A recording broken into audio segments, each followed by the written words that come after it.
To me, everything is about community. I want my students to realize it wasn't just that they learned some theories, the theories are important, but they used those. So they see where communication and community are the same thing. I'm in Hubbell, and I'm in the Communication Studies Department. I study health communication and organizational communication. My outreach is in two different areas. The first is through social learning. Every semester I have at least one class, sometimes two, where students have to work on a project with an organization. The undergraduates, I pick their leaders and their organizations, and then they volunteer there and they have certain projects they have to do, and I pick organizations where all the effort goes right to the people who need it. The other part of what I do is my own personal outreach. I feel that as a person who is fairly good with communication, that what I need to do is communicate for them. I'm an advocate for the therapeutic writing program. Every time they need help with writing something up or getting letters out to the legislature or support in a project, I'm there. And the fundraising, I try to get students there to help. And I also teach sign language in the schools and volunteer at Casa de Peregrinos. It's two things. If I'm going to have the students do it, I should be doing it too. The therapeutic writing program is run by Sarah Veeder. What they do is they take anyone from the community who have disabilities.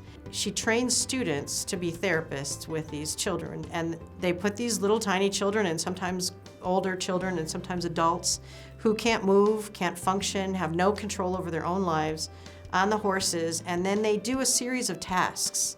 And the therapist usually works directly with the child as they go through. And she's run this program basically with no budget for many years.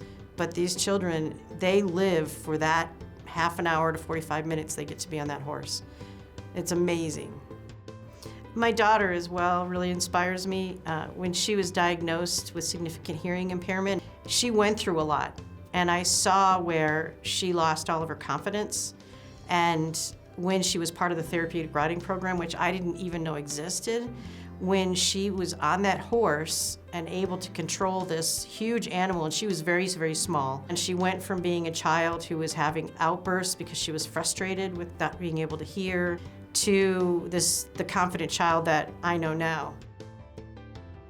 Casa de Peregrinos is a food pantry, and they work closely with the Community of Hope and Tent City and the campus that is around there with all the different nonprofit organizations that serve the homeless and people who are struggling.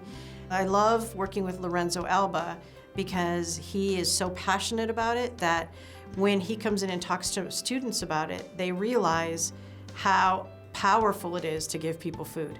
And when the students have to present about their projects, at the very end, on undergraduate and graduate students, the thing they all have to talk about is what they learned from the project. It's really interesting because a lot of times they admit their own biases and how they had all these preconceived notions.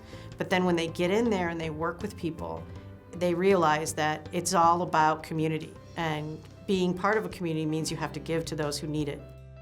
There's a few reasons why I really think it's important. And the first was my father always was involved in outreach. We weren't a wealthy family, but he always believed in giving back. So I think I learned it from him. And the other part is, and it's something that actually Dean Slayton says, and it's a phrase I used to say it when I was department head, is you can either be part of the problem or part of the solution.